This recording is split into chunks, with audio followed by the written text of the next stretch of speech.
All right, so I think we can get started. Good afternoon, everyone. Thank you for uh, joining us. I saw a chat. Okay, it sounds like you can hear me. Great. So we're going to get started. Um, and just as a heads up to everyone, we are recording this session. It is being live streamed on YouTube as well, and will be available for everyone to review after the session is complete. Um, so, uh,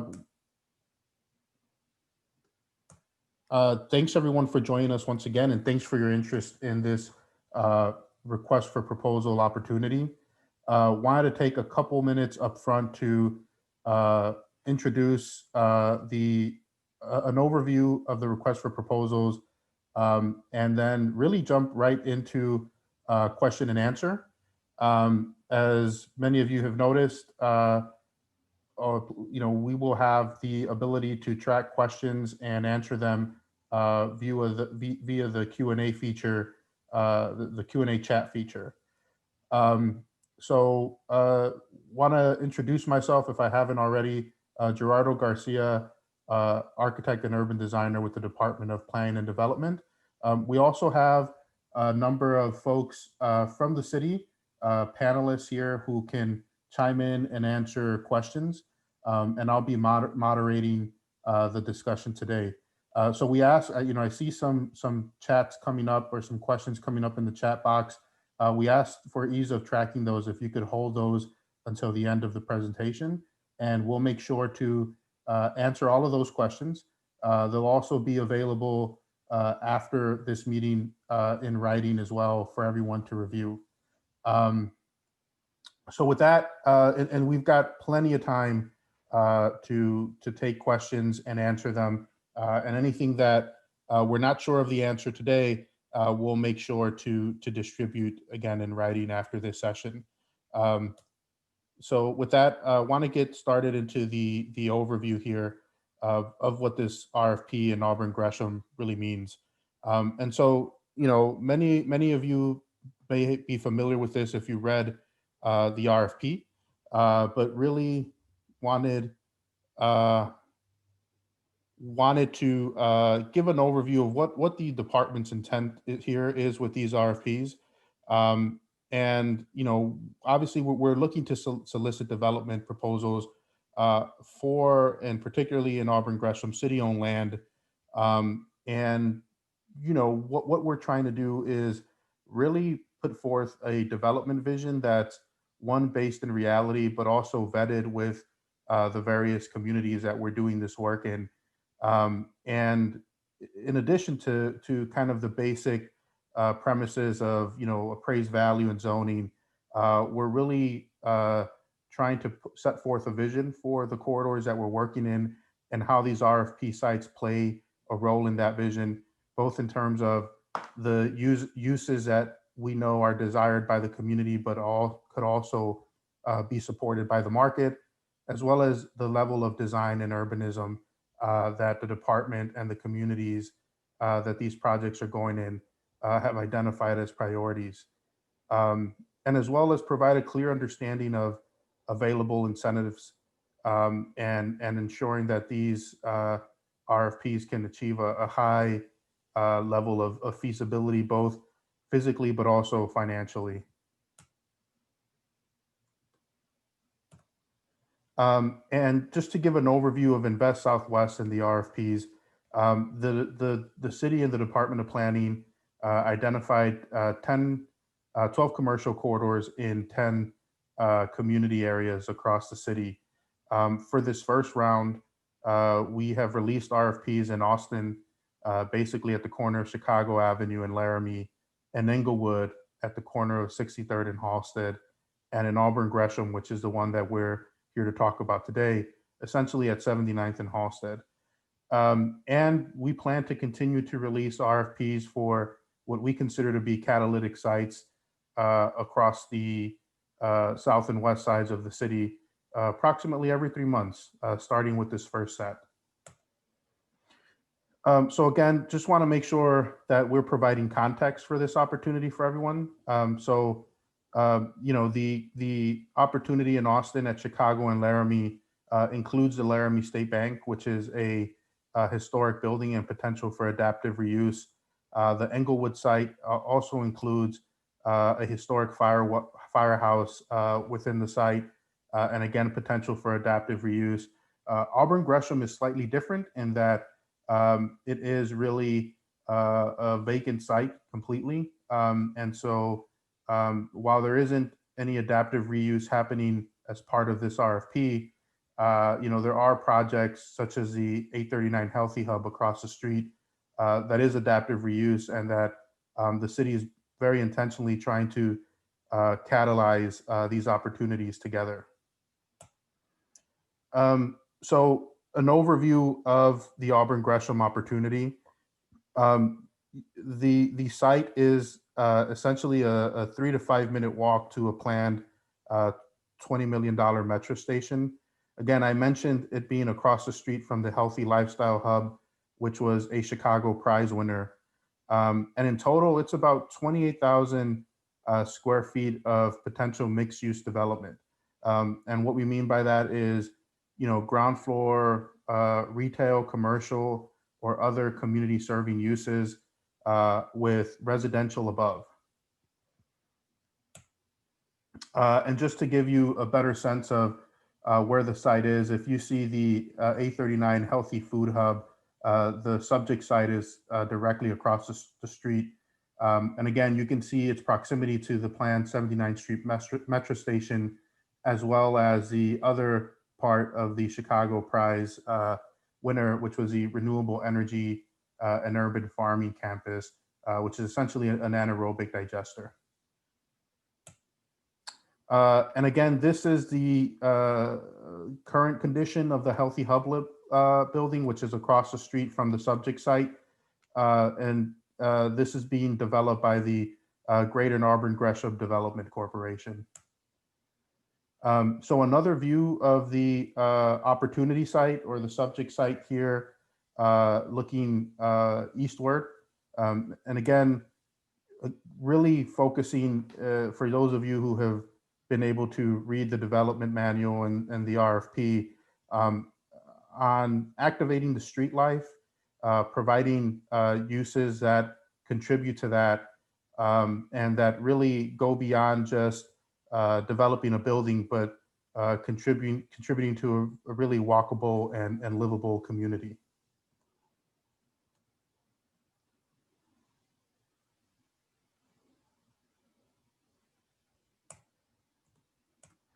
And so again, an overview of potential financial incentives, and really the takeaway here, and I'm sure many of you will have questions around these that we'll try to answer momentarily, but the overview here is that the city is really putting its available resources on the table to encourage and see these projects come to fruition. An overview of the RFP process as we envision it, and kind of next steps. Obviously, the RFP was released in late August, as you all are aware of. We're currently in this kind of step 2 or second phase, where we are engaging with the communities that the RFPs were released in on a monthly basis. Obviously, we're also having the pre-bid conference today. And this will be a process of about 3 months, where responses can be developed by hopefully many of you who are attending here today. The third step, which is really the evaluation phase, we expect to take about a month and a half, 6 weeks. And the department will develop a short list of responses, which will eventually be presented by the shortlisted developers to the community. And so the department will have a chance to hear questions from the community to developers and gather feedback from the shortlisted proposals. And then finally, in early 2021, we expect to have a developer selected for each of the sites. And so, assuming that many of you have or all of you have had a chance to look at the development manual and the RFP, not going to get into a whole lot of detail here, but just the idea that there are some priorities here that are different in terms of how we're evaluating these proposals and maybe previous RFPs. But we really do want to promote community wealth building, both in the short and the long term, in each of the sites and each of the community areas that these projects are expected to happen in. And so what that means is that, project teams should really showcase a partnership model that demonstrates equitable control and ownership, and as well as local ownership within that model for the different communities, and to really lift up folks from the Black and Brown communities that these RFPs are occurring in or available in. And in addition to that, development teams should have a track record of working and making investments on the south and west sides, as well as a track record of collaboration and support from community-based organizations and key stakeholders. And within that, what's more typical of the RFP process is the idea of professional and technical competence, will be a key factor in evaluation, as well as obviously economic and financial feasibility in the proposals that are set forth. Another key aspect and a priority of the city and the department is design excellence. And so one thing that is available to all potential respondents in the addenda to the RFP is a list of pre-qualified, pre-qualified design services firms. And this was put together by the Chicago Architecture Center and really trying to provide a resource for development teams to have designers that really reflect the diversity of the city, but also the capacity of Chicago's design communities to produce design excellence available to you all. And within that, a larger framework that the city is developing around design excellence are obviously our design excellence principles, where we're essentially defining what design excellence means, or attempting to define what design excellence means for the development community, and it goes not just into aesthetics but also process, as you can see here from our first principle. And just recently released as part of this larger strategy our neighborhood design guidelines, which were also included in the addenda revision, which all of you all should have been noticed about. So these are some of the resources that we have for potential respondents to achieve the city's design excellence goals. And with that, we're going to open up the floor to Q&A.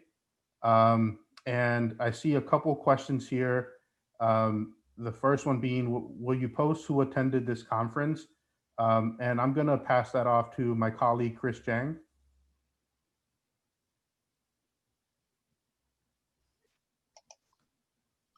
Good afternoon, everybody. My name is Chris Jang, and the answer is we are talking to the law department about releasing the list of attendees of this pre conference. But the short answer that we're trying to get at is yes, we are planning on distributing the list of attendees today.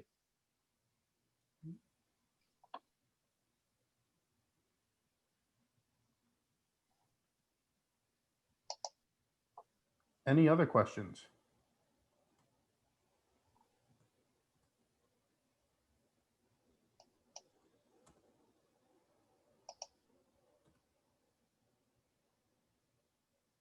See a couple here coming in.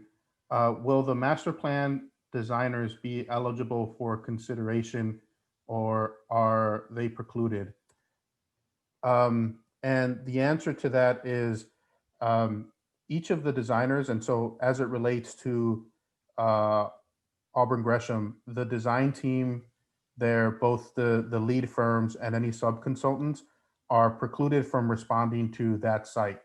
They could certainly be considered or be part of a team for a different site, but that was a decision that they made in order to eliminate any conflict of interest moving forward.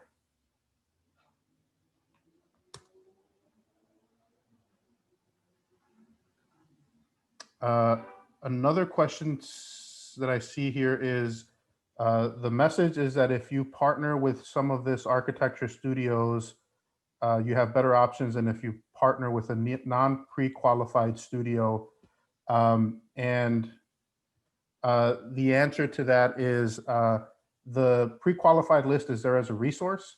And so really, it doesn't mean that only folks on that list could be considered for any of these opportunities, meaning that it's not a requirement for anyone to use anyone on that list, or any of the firms on that list, I should say. One moment here, please.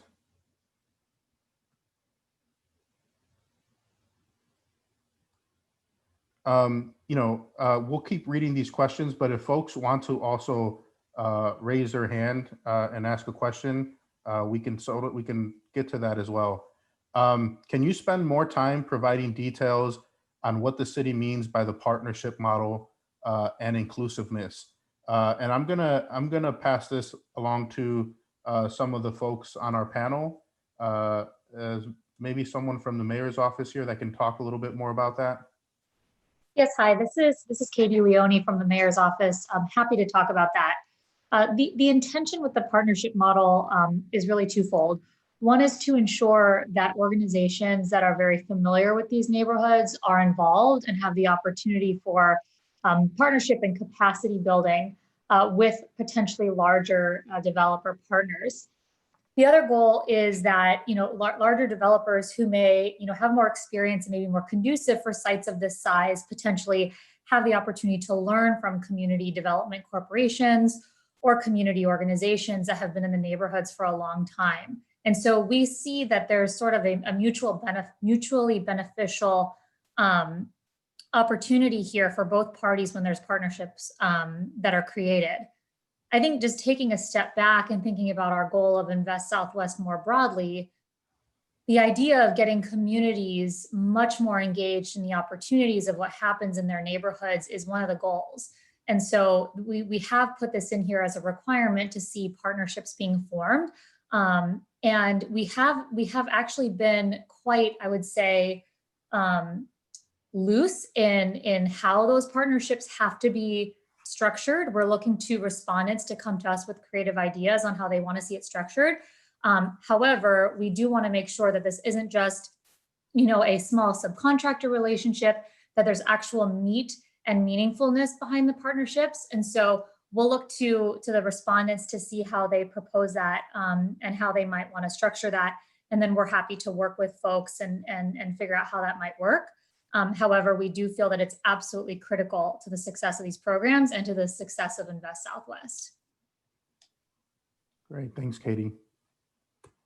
So the next question is the GC required to be part of the development proposal?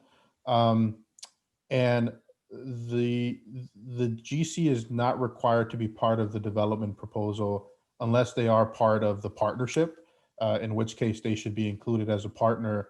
But that being said, obviously, being able to outline very clearly as many of the partnerships and relationships that are being set forth as part of the development would certainly help in the evaluation process. Please confirm that the designer pre-qualified list is a recommended list and not required. Confirming that the pre-qualified list is recommended and not required. Please state again when you want to have the final development team selected for this development opportunity. Chris, is that one that you can answer?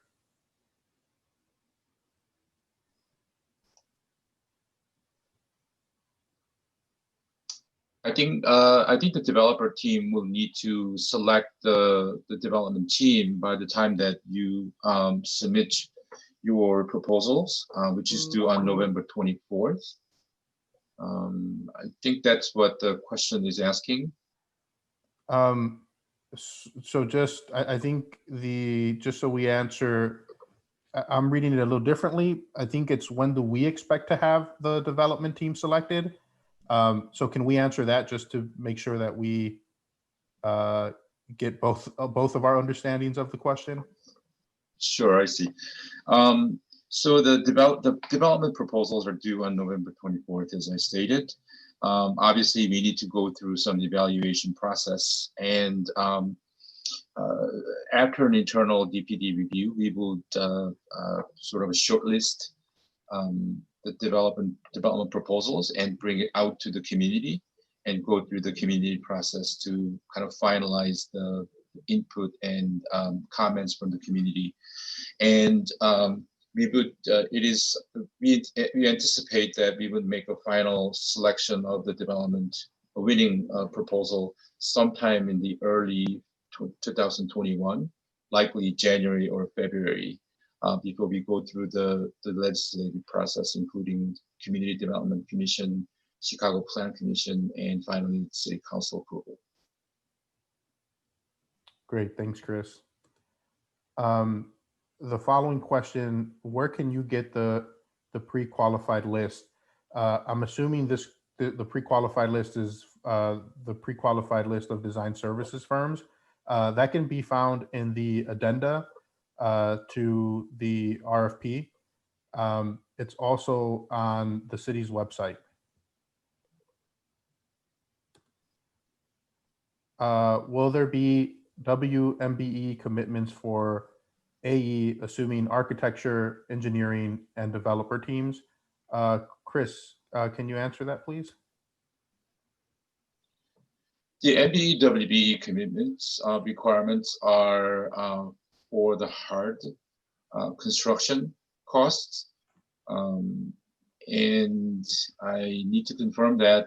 I do need to confirm that with the law department, but architecture and engineering might be subject to MBE WBE requirements, but I can, we will find out a little more and then post the correct answer later on as a part of the FAQ. But definitely for sure, for the hard construction costs are required for MBE WBE requirements. Great, thank you. And I think, Chris, the next one might be one that you should answer as well. Is how will you score or assess the applications? So if you look at the RFP document, it talks about how the selection criteria and evaluation are going to happen. So you could probably just reference the section in the RFP called, just make sure where I'm looking at. So section 7 talks about submission requirements, and section 8 talks about selection process, including evaluation approval process, and you can get all the evaluation criteria directly from the RFP document. Great, thank you, Chris. One more for you. Can you elaborate on the earnest money required to submit? So the earnest money is 10% of the value of the land, specifically here for Auburn Gresham site that the city owns. If you are looking for some sort of a land write-down, then you need to state or justify in your proposal why that is, and depends on that justification. You don't have to submit earnest money, but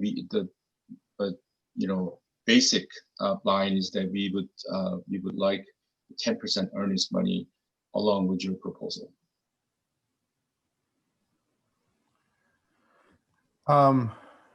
Thanks, Chris. So next question is, My firm is interested in the South Shore area and may opt to wait before submitting a proposal. Can you confirm if when our RFP will become available for that area? And subsequently, can we submit more than one proposal to different RFP areas? And so the first part of the question I think I can answer is we do intend to have a steady cadence of release of RFPs, again, just about quarterly. For South Shore, cannot say definitively when that will be right now, but it's certainly potentially part of that release. For the second question, subsequently, can we submit more than one proposal to different RFP areas? Chris, do you think you can take a stab at that? Sure.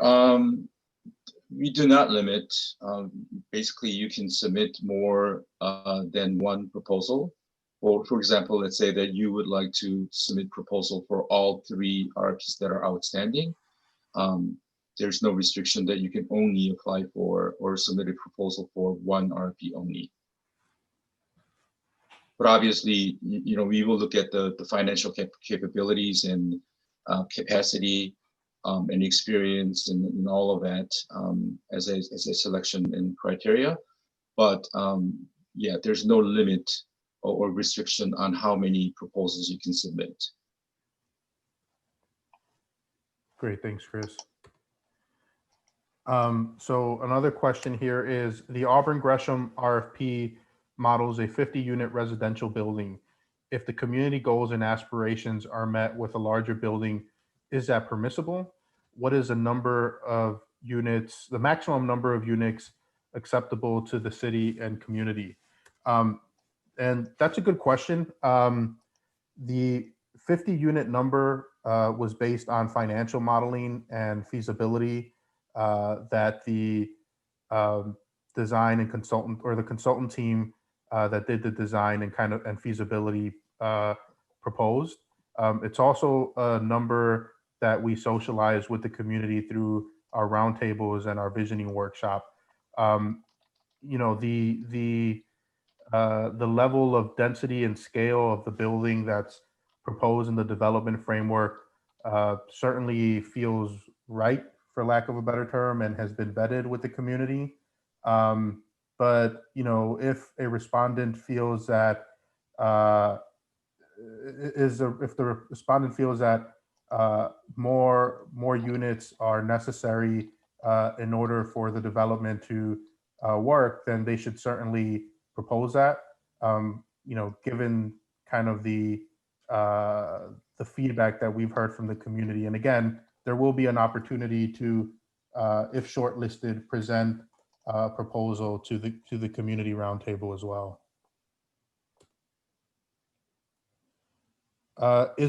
Is a market study required or encouraged? Chris.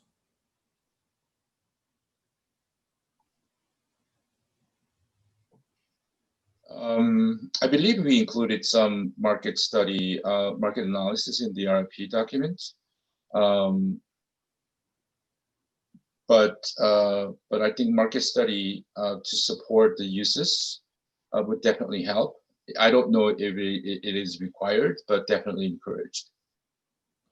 Great, thank you. And before we move on to the next question, following up to the previous question, Patrick Murphy, are you on the line, and can you shed some light on, you know, I think there's also kind of a zoning implication on number of units here.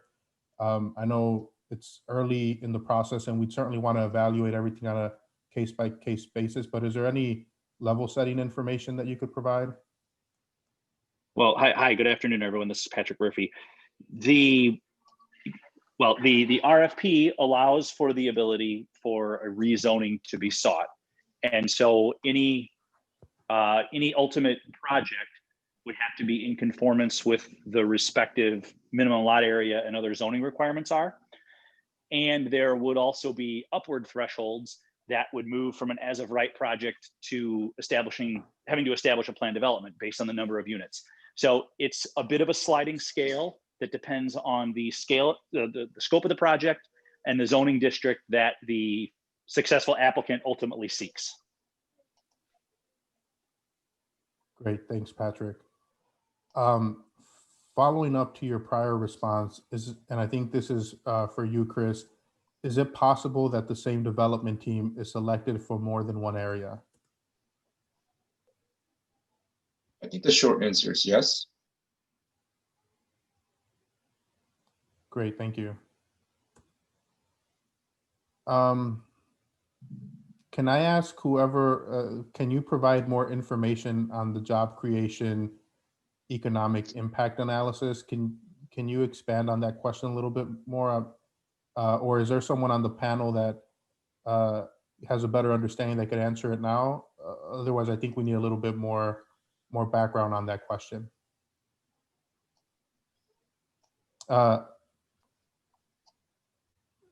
And the following, what are the metrics DPD is using to measure job creation?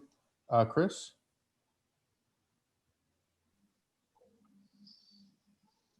I think we're looking at the full-time and part-time jobs that are being created, that will be created, and also we would also look at where the employees are coming from, whether it's, you know, they are the new employees are community-based or somewhere else. So yeah, without really knowing the project or the proposal, those are the things that we would basically look at. But you know, this is not really the RFP. The RFPs focus on job creation, but I think it's more than that. So job creation is part of the evaluation criteria, but not an important factor, if you will. Thanks, Chris. Next question is, will the Auburn Gresham or other potential sites require any environmental remediation? Patrick Brutus or anyone from AIS on the line that can answer that? Yeah, this is Patrick Brutus. Good afternoon, everyone. Like this site and others in the immediate vicinity, it appears as if there may be some soil contamination on this site, but we would need the successful respondent. Are you seeing anything on your screen now? Hello? We would Yes. need the successful respondent to be willing to consider an environmental screen of the site. And then once we get those reports back from our AIS department, which manages the environmental condition of city land, we would then need to take the next step, whatever those next step recommendations are once we get the report back. But we would certainly require at least an initial environmental screen of the site. So we don't know yet if that site has contamination, but there are other sites in the immediate vicinity that do. So one might conclude one thing from that. Thanks, Patrick. The next question, is a developer responsible for community engagement process for each site, or will the city lead these efforts? I think this is one we'll have to expand upon after this meeting, but the one thing that is certain is once we do have a short list of finalists, the city will convene its community roundtable for those folks to present their proposal to those community groups, which are comprised of key stakeholders from each committee area, as well as local elected officials. I think beyond that, if a project is selected, we'll need to provide further guidance after this meeting.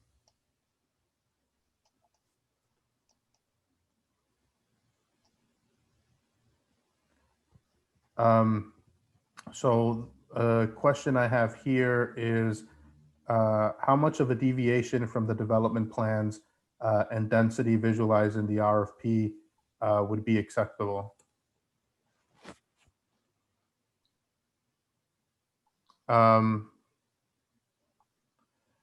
So I think we I think we answered the first one earlier in that, you know, if a development team feels that a higher number of units is necessary to make their proposal pencil out, we're certainly, it'll certainly be evaluated, you know, within the context of the vision that was set out in each corridor.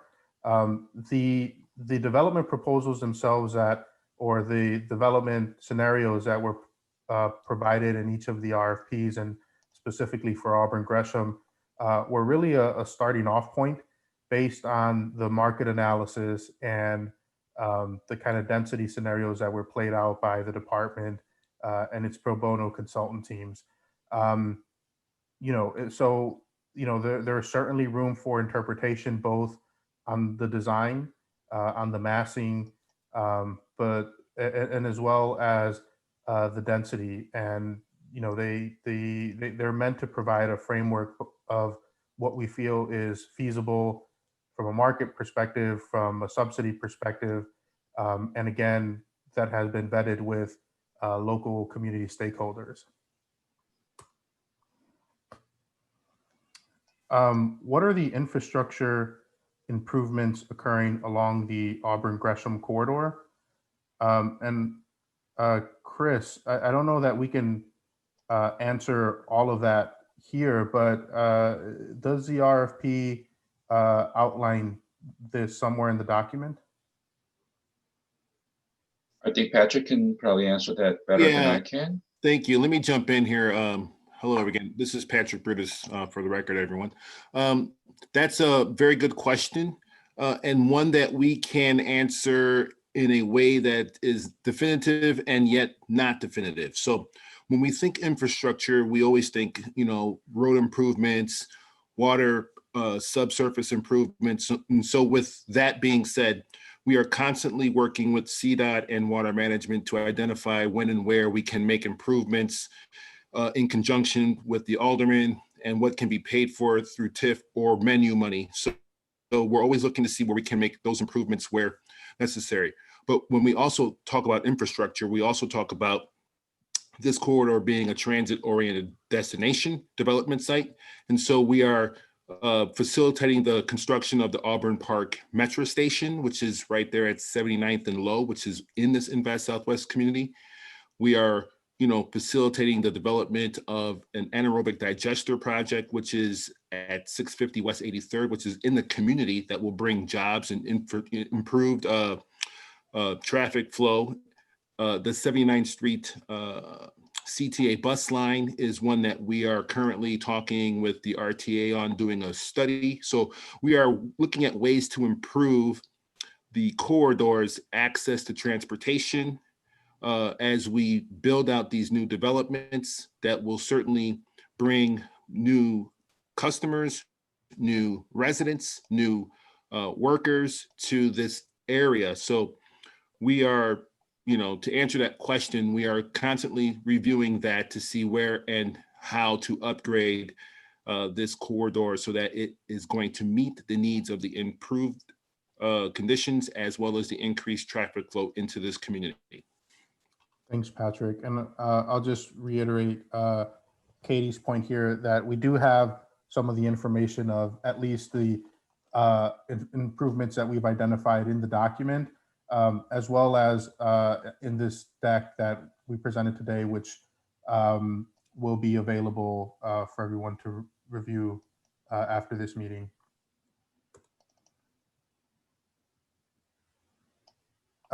So one more question is, will RFP proposals be viewable and open for comment to the public, or only by community leadership? And so I think the short list there, or the answer there, is that the department will evaluate RFP proposals and generate a short list that would then be shared with the community. And for all intents and purposes, our roundtable meetings are public meetings. And so that would be essentially, you know, the proposals being shared with the public at that point. So another question is, each of these parcels and subsequent revitalization zones are all city-owned property, correct? Patrick, could you chime in on that? And assuming this is specific to Auburn Gresham. Yeah, and thank you again, Patrick Brutus, for the record. Exactly. The subject site is comprised of 6 contiguous owned city-owned parcels. So the entire site is city-owned, and so you will be, the successful respondent will be negotiating directly with the city on acquisition. Thanks, Patrick. So will the shortlist meeting be a public meeting? The short answer is yes. Our roundtable meetings are public meetings, and the idea is that these are RFP frameworks that have been developed and vetted by local stakeholders, and so there will be an opportunity for those local stakeholders to ask questions and provide input on the shortlisted responses.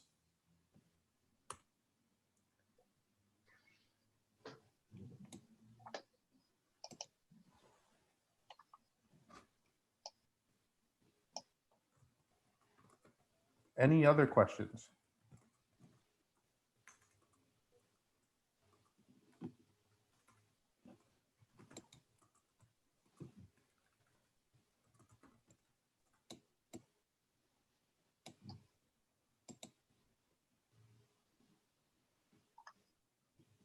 Give everyone a minute. Maybe they're thinking of questions.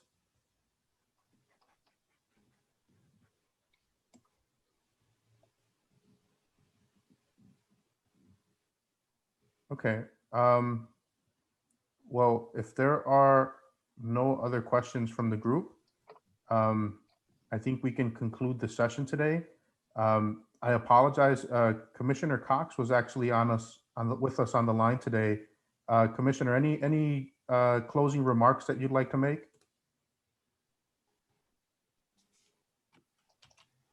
We can't hear you.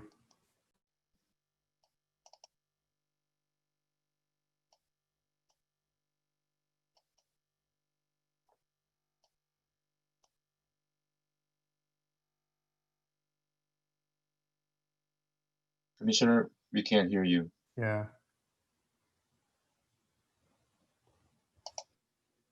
All right. Sounds like in the meantime that we do have one question that popped up, and oh, do you want to try? Maybe we can hear you. I see.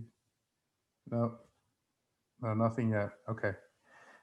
Can you speak briefly to the differences in your urban vision between each of the 3 neighborhoods and the RFPs, and why you see it that way? So what I can say is that really the goal of this exercise of the RFP development for each of the 3 neighborhoods was to find ways to revitalize existing commercial corridors and to do that by providing a mixed use environment. And each of the 3 responses did that in its own way, and really responding to specific neighborhood feedback, character, and just issues that were brought up through the community engagement process. And so our hope is that the three visions for each of the RFP sites are doing that in a way that are specific to context.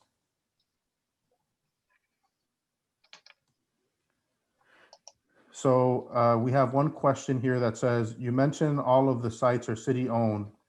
Didn't the RFP mention 2 of the sites are currently privately owned, but the city encourages a development to acquire them? Am I mistaken, or has that changed? So I think we need to clarify that today's pre-bid call is specific to Auburn Gresham. And so the sites that are being discussed today for Auburn Gresham are city owned. Patrick, can I ask you to confirm that? Yes. Hi, this is Brutus for the record again. So the subject site is the block between Peoria and Green. of those lots that are on that site, there are 8 lots. 6 are owned by the city, which are contiguous. And so we feel it's still a very suitable site for development. The 2 sites that are privately owned are contiguous lots at the end by a single owner, and that's on the Green Street side. And so we feel and strongly believe that whoever the successful respondent turns out to be has a stronger negotiating position with that individual owner. If the city were to undertake the process to go about trying to acquire those properties, it would take longer for us to actually move towards an RFP and a decision-making on development. So to answer the question, 6 lots contiguous of the 8 are owned by the city, 2 are privately owned. Thanks, Patrick.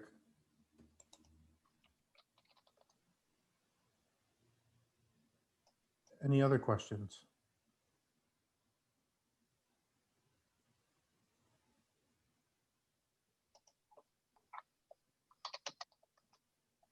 All right. Commissioner, would you try one last time to close us out? Okay. Let's see here. Okay. So the commissioner is having some technical issues and won't be able to give us some closing remarks, but you know, he did kind of send me a note here. I think one of the things that he certainly would have stressed had he been able to communicate with us is really the focus on these opportunities and how much of our evaluation is on community wealth building, and that we really want to see proposals here that are fostering equitable development and that are going to lead to growth in all of these communities, and obviously specifically today for Auburn Gresham. And so that's something that is very front and center in the work that we're doing, and is really at the core of how these RFPs and these development manuals were developed. So if looks like there are no other questions, want to thank everyone for joining us today. Chris, before we sign off, can you give us a sense of when folks can expect these materials to be public in terms of the questions that we heard today, the presentation that we provided, and any other follow-up from today's meeting? I believe the presentation that we did today is available right after this. All of the questions that came up during the session, we will put together a document with answers and then post it online and inform everybody of that posting. I'm hoping to do that within a week. We do have another, 2 additional pre-bid conferences that will occur tomorrow and Wednesday. So we will decide whether to sort of have a separate Q&A documents for each of the RFPs, or we will combine all of them into one document. But we should be able to post something within a week of time. Excellent. Well, thank you. Thanks, Chris. Thanks to all our panelists. Thanks to everyone who joined us today. And don't forget, November 24th is when responses will be due. So we're looking forward to everyone's responses. Thanks, everyone. Thank you.